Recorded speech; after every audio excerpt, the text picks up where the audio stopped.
Shalom, selamat pagi saudara yang dikasih Tuhan. Pagi hari ini kiranya damai sejahtera yang dari Tuhan menyertai kita semuanya. Ada sukacita yang kita naikkan di hadapan Tuhan lewat pujian, penyembahan saat kita datang untuk menyembah Tuhan. Ingatlah akan kasih karunia yang Tuhan sudah berikan bagi kita melalui pengorbanannya yang begitu besar, tak terselami dan tak tertandingi segala perbuatannya bagi kita, saudara. Maka berikan yang terbaik hanya bagi Tuhan lewat pujian dan penyembahan pagi hari ini. Yang terbaik bagi Tuhan.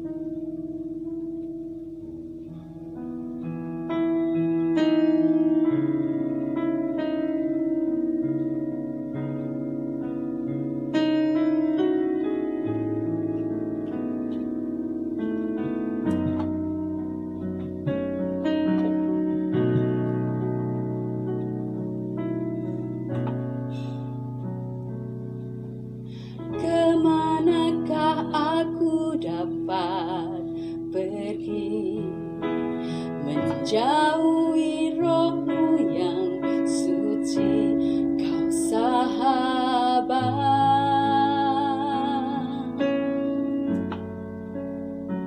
dan terdekat.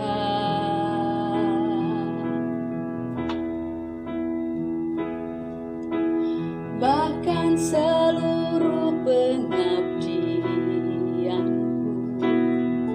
tak bisa membalas kesalahan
kami meninggikan Engkau di tempat yang maha tinggi Tuhan. Sebab Engkau Tuhan yang besar, ajaib dan perkasa segala perbuatan-Mu. Inilah setiap kami umat-Mu di hadapan-Mu Tuhan. Rindu mendekat di hadapan-Mu, melihat wajah-Mu yang kudus Tuhan. Lewat ibadah pagi hari ini, ibadah yang menyenangkan dan berkenan di hadapan Tuhan, memberkati seluruh umat-Mu, memberikan damai dan sejahtera, sukacita yang daripada surga mengalir bagi seluruh umat-Mu. Terima kasih Tuhan. Kami berserah penuh untuk seluruh ibadah pagi hari ini Tuhan. Kami percayakan sepenuhnya dalam kuat kuasa. Dalam nama Tuhan Yesus. Haleluya. Amin. Ya, sekali lagi shalom saudara yang dikasihi Tuhan. Betapa Tuhan kita adalah Tuhan yang hebat, Tuhan yang perkasa. Dan pagi hari ini kita tetap memuji, memuliakan nama Tuhan. Oleh sebab Tuhan Allah kita, Allah yang dahsyat dan luar biasa. Mari kita semua yang memuji Tuhan.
akan selama-lamanya. Kuasa Tuhan tidak pernah berubah. Seperti setiap kebenaran firman Tuhan yang selalu baru setiap pagi. Mari kita dengarkan bersama. Shalom Bapak Ibu dan saudara-saudara yang dikasihi Tuhan. Pagi hari ini kita kembali belajar akan firman Tuhan. Biar kebenaran firman Tuhan boleh menyapa kita di pagi hari ini, yang terus akan memperbarui hidup kita tanpa henti ke arah kesempurnaan. Mari kita mohon pimpinan Tuhan lewat doa kita, permohonan kita agar firman-Nya menguasai hidup kita. Bapa di dalam surga yang kami kenal dalam nama Tuhan Yesus Kristus, pagi hari ini kami kembali ada di hadapan-Mu. Setelah kami menaikkan puji-pujian di hadapan-Mu, saatnya kami belajar akan firman-Mu. Tentu firman-Mu biarlah menjadi pelita dalam kehidupan kami, yang terus menuntun kami, memberikan petunjuk, memberikan jalan bagi kehidupan kami, dalam keadaan apapun juga. Terlebih pada pagi hari ini, beri kami hati, menjadi pribadi yang mau bersungguh-sungguh, bertekun, belajar akan firman-Mu, merenungkan, serta melakukan kebenaran firman-Mu. Juga untuk hamba-Mu, kiranya urapan Tuhan mengurapi hamba-Mu untuk menyampaikan kebenaran firman-Mu di pagi hari ini. Terima kasih Bapa, dimanapun kami berada pada pagi hari ini, Tuhan menjamah dan memberkati kami. Haleluya. Amin. Bapak, Ibu, dan saudara-saudara dikasihi Tuhan, banyak orang berpikir tentang apa yang dimiliki dalam hidup ini. Banyak orang berlomba-lomba untuk berpikir bagaimana saya memiliki segala-galanya dalam kehidupan ini. Maka pada pagi hari ini saya mengajak kita bersama-sama. Sejatinya semua yang kita punya ini milik Tuhan. Sejatinya semua yang kita punya ini milik Tuhan. Mari kita pelajari bersama-sama dari 1 Tawarikh pasal 29 ayat yang ke-14.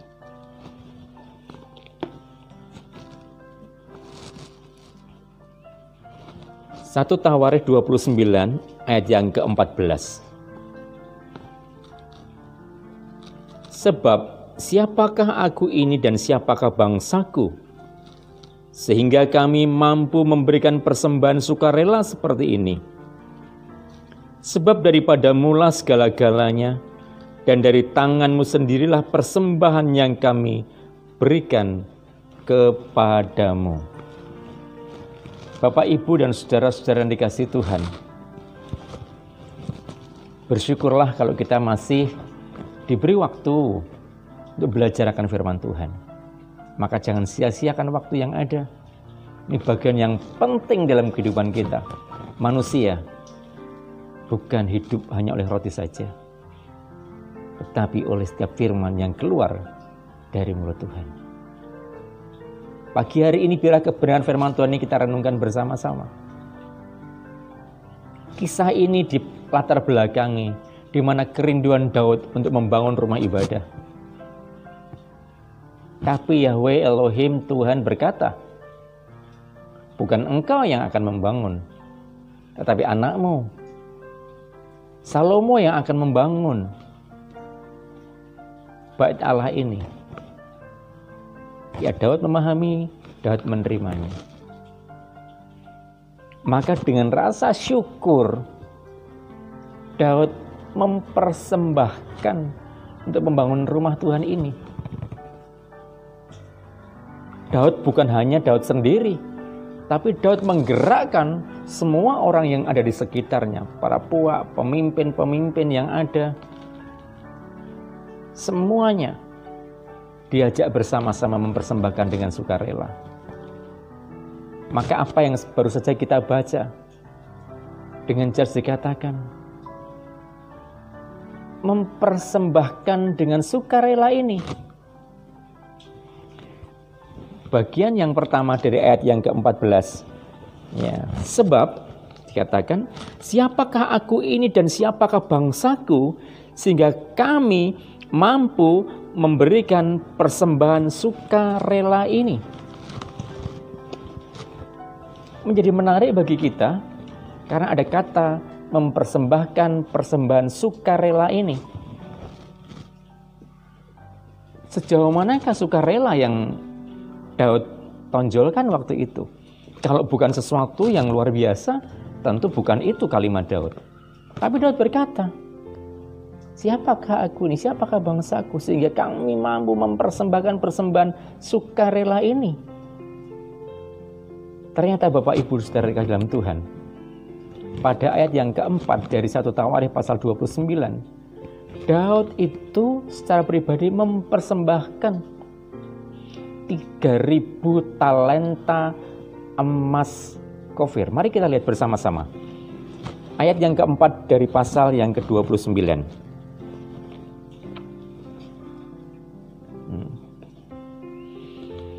3.000 talenta emas dari emas Ofir dan 7.000 talenta perak murni untuk menyalut dinding ruangan. Berbicara yang paling tinggi dari jenis-jenis persembahan dianggap emas.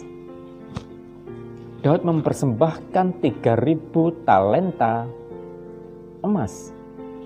Dia mengajak para pemimpin 1.000, pemimpin 100, kepala puak, kepala suku. Ayo kita bersama-sama mempersembahkan untuk pembangunan rumah Tuhan ini nanti.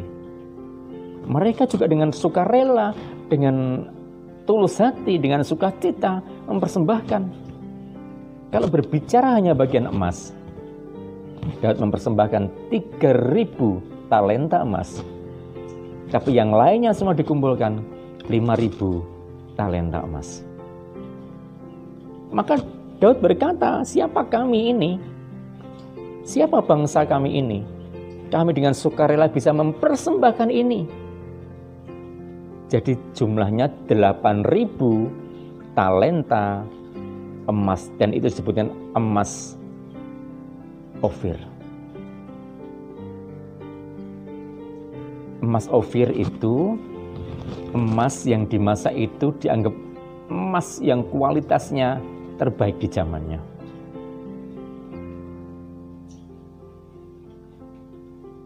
Untuk mendapatkan emas itu, bangsa Israel perlu menggunakan kapal perahu dengan perjalanan yang cukup jauh.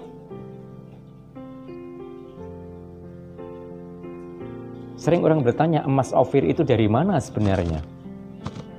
Bapak, Ibu, dan Saudara dikasih Tuhan, banyak sumber-sumber emas-emas yang baik.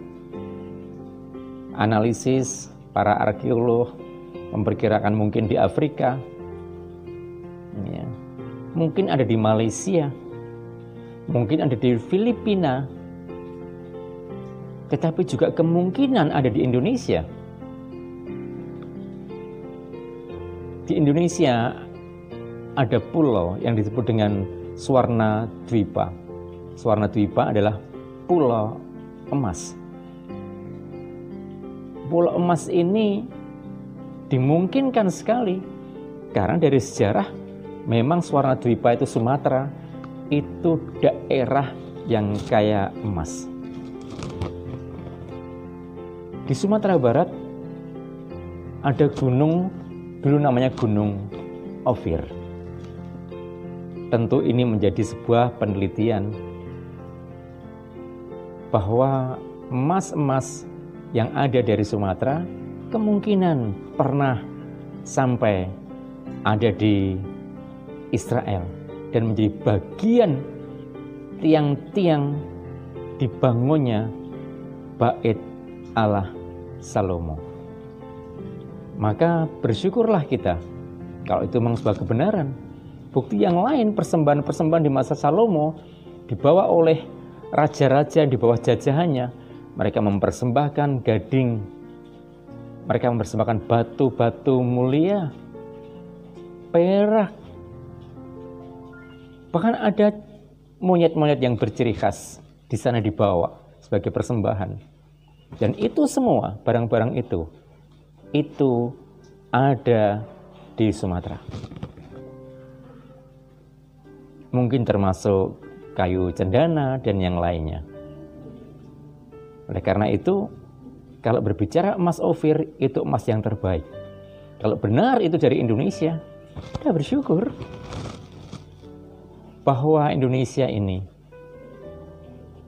dari Indonesia ini ada nilai yang dibangun, yang dipakai untuk membangun Bait Allah di masa Salomo. Tetapi lepas dari semuanya, yang menarik sebagai kata persembahan sukarela ini adalah 8.000 talenta emas Ofir. 8.000 talenta itu di masa sekarang itu setara dengan 272 ton emas. Karena satu talenta itu 34 kilogram. Dikalikan 8.000 itu setara dengan 272.000 kilogram atau 272 ton emas. Bukan main-main, tidak sedikit. Lebih-lebih kalau diuangkan di masa sekarang, anggap 1 gram itu nilainya 1 juta. Kalau 272 ton itu akan setara dengan 272 triliun. Nah, semoga saya tidak salah hitung Bapak Ibu saudara terkasih. Tapi saya berkali-kali menghitung setara dengan 272 triliun untuk membangun Bait Allah Salomo dari emasnya saja, belum peraknya, belum batu permatanya, belum kayu-kayunya, dan masih banyak hal yang lain. Batu hitam yang begitu mahal harganya juga diletakkan di Bait Allah Salomo ini. Artinya, Daud berkata bahwa persembahan yang kami berikan ini sebenarnya ini pemberian daripadamu dan engkau yang punya. Daud mengakui bahwa apa yang dia punya, yang dia persembahkan, sebenarnya sejatinya semua ini milik Tuhan. Daud yang mengatakan segala-galanya daripadamu. Bahkan persembahan ini pun daripadamu juga. Daud menyadari seorang pribadi yang begitu besar dan luar biasa. Memahami bahwa apa yang dia punya, itu semuanya adalah milik Tuhan. Daud sudah mengalami berbagai macam hal. Kesusahan, tantangan-tantangan hidup yang dihadapi. Kesulitan-kesulitan yang dihadapi. Difitnah, dikejar-kejar mau dibunuh. Kemudian dikhianati. Dia mengalami semuanya. Tetapi dia mengerti justru dari proses hidupnya. Dia paham segala-galanya yang dia punya itu milik Tuhan. Bagaimana dengan kita Bapak Ibu dan saudara kasih Tuhan? Rasul Paulus pernah berkata, yang sering kita nyanyikan, hidupku bukannya aku lagi, tapi Yesus dalamku. Hidupku bukannya aku lagi, tapi Yesus dalamku. Hidup kita ini bukan milik kita lagi, tapi sudah milik Kristus. Maka sungguh benarlah kata Daud bahwa apa yang kita punya itu milik Tuhan. Kalau benar semua itu kita pahami milik Tuhan, berarti harta yang kita punya adalah milik Tuhan. Tubuh yang kita punya milik Tuhan. Waktu yang kita punya itu milik Tuhan. Bahkan tenaga, kepandaian yang kita punya itu semua milik Tuhan. Layaklah kalau kita persembahkan dengan baik kepada Tuhan. Dalam Markus 12 ayat 41-43 dikatakan bahwa Yesus sedang melihat tempat persembahan dan di sana Tuhan melihat ada seorang janda yang mempersembahkan 2 peser uangnya atau 1 duit. Dan Yesus berkata, dia mempersembahkan seluruh nafkahnya. Artinya dia mempersembahkan seluruh hidupnya. Bapak Ibu jangan selalu berpikir kalau berkata persembahan selalu untuk uang, materi. Jauhkan itu. Tapi semua yang ada dalam kehidupan kita, ya harta kita, ya keuangan kita termasuk dalamnya, kepandaian kita, waktu kita, tenaga kita, pemikiran-pemikiran kita. Coba pikirkan, Bapak Ibu termasuk pribadi yang meneladani seorang Daud, ini persembahan sukarela ini, aku persembahkan. Karena Daud menyadari semua yang ada milik Tuhan. Apakah kita juga menyadarinya? Pagi hari ini saya mengajak Bapak Ibu saudara sekalian untuk menyadari hal ini. Saat kita percaya kepada Kristus, hidup kita adalah miliknya. Maka apa yang kita punya adalah miliknya. Maka jangan pelit dengan waktu yang saudara miliki. Pikirkan, apakah saudara pelit mengenai waktu bersama dengan Tuhan? Jujur kita kepada Tuhan. Apakah saudara termasuk orang yang pelit mempersembahkan tenaga saudara bagi Tuhan? Padahal tenaga saudara sebenarnya yang saudara punya itu juga dari Tuhan. Apakah saudara pelit dalam kepandaian saudara, ikut berpikir, ikut merancangkan hal yang baik sebagai persembahan kita untuk Tuhan? Karena kepandaian kita pun datangnya dari Tuhan. Maka saudara pelit, Bapak Ibu saudara kasih. Apakah saudara juga pelit kepada Tuhan tentang harta milik saudara? Yang sejatinya Daud juga berkata, ini semua milik Tuhan, pemberian Tuhan.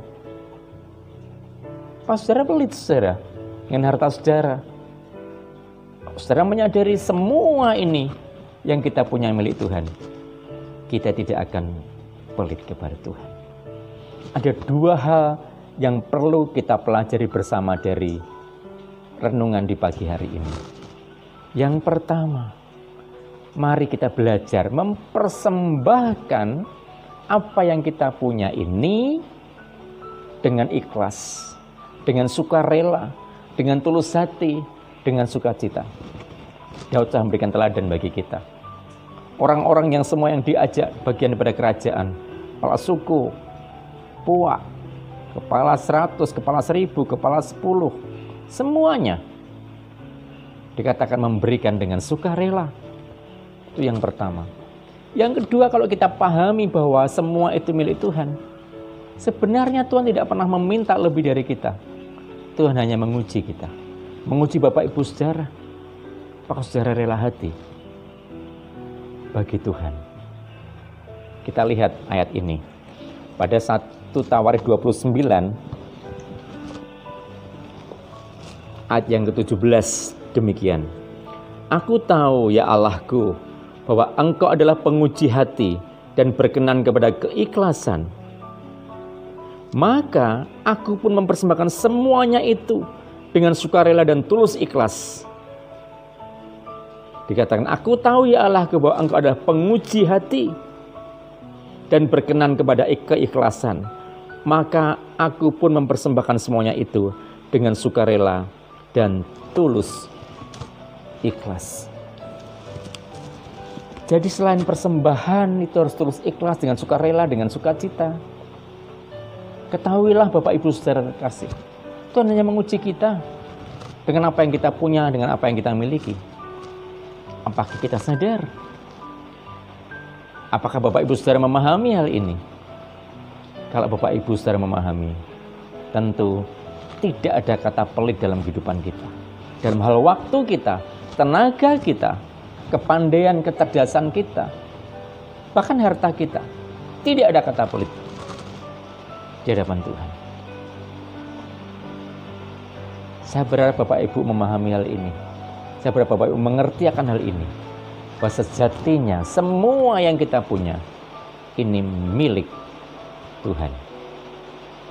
Tuhan memberkati setiap kita di pagi hari ini. Mari kita renungkan dan tundukkan kepala kita. Kita akan berdoa bersama.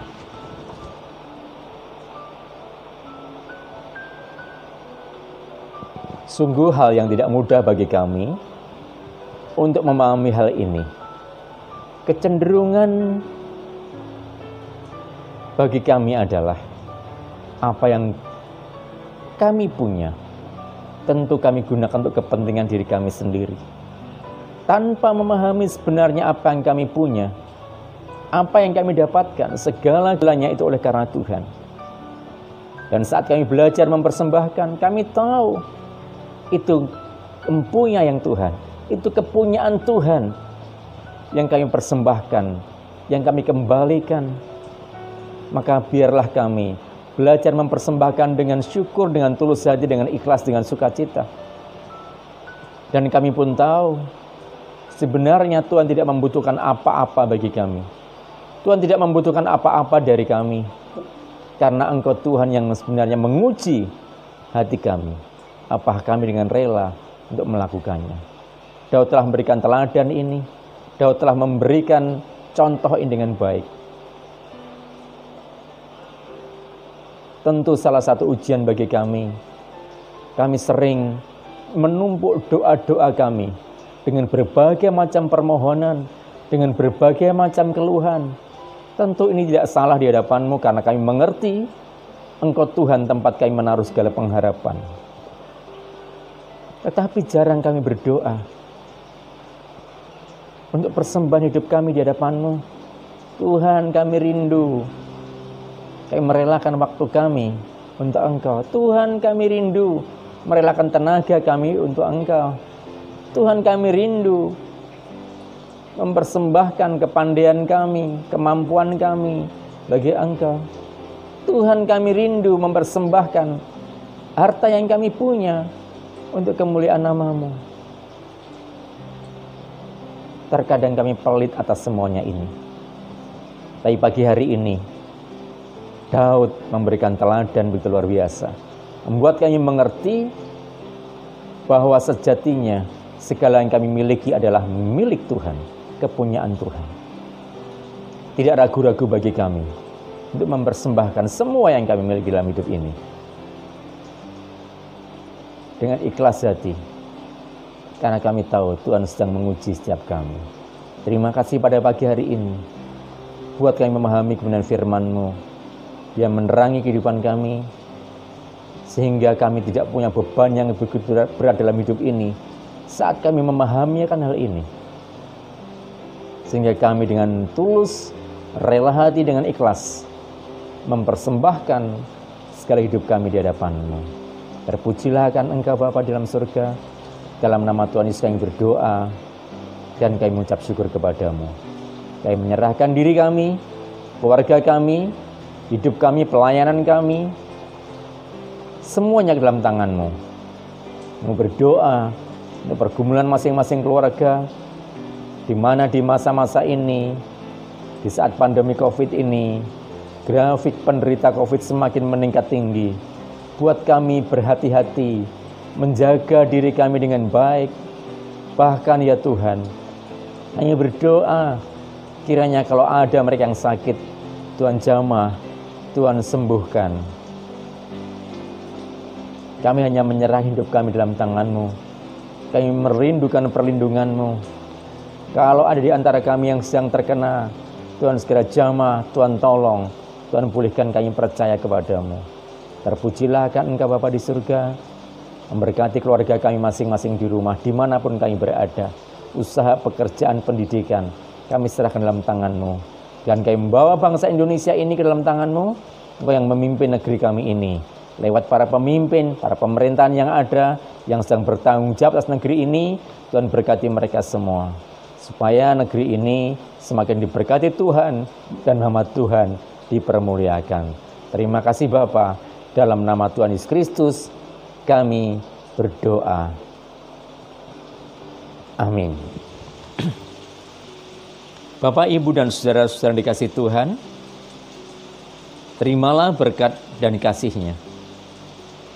Dan berbahagialah Bapak, Ibu, saudara sekalian, yang merenungkan firman Tuhan siang dan malam, seumpama seperti pohon yang ditanam di tepi aliran air, yang akan menghasilkan buah pada waktunya, yang tidak pernah layu daunnya, dan apa saja yang diperbuatnya berhasil. Terimalah berkat rahmat dan nikmat-Nya. Sinar kemuliaan wajah Tuhan akan menyinari dan menerangi kehidupan Bapak, Ibu, Saudara sekalian, mulai sekarang sampai selama-lamanya, dalam nama Bapa, Putra, dan Roh Kudus. Amin. Tuhan Yesus memberkati Bapak, Ibu, Saudara terkasih. Amin. Ya, terpujilah Tuhan yang sudah memberkati kita lewat kebenaran firman-Nya. Mari kita lebih lagi datang ke hadirat Tuhan, tidak dengan tangan yang hampa saudara, namun ada sesuatu yang bisa kita persembahkan untuk setiap pekerjaan Tuhan. Mari kita satukan hati di dalam doa. Segala puji syukur hanya bagi Tuhan yang senantiasa memberi berkat dan kelimpahan lewat setiap karya kehidupan kami hari lepas hari. Setiap firman Tuhan itulah yang menjadi bagian hidup kami sebagai orang yang percaya, yang menghidupi kami.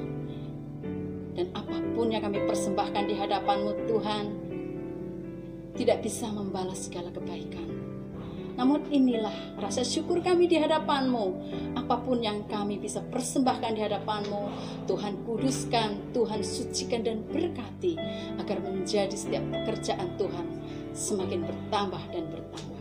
Diberkatilah seluruh umat-Mu, jemaat-Mu yang membawa ucapan syukur di hadapan-Mu.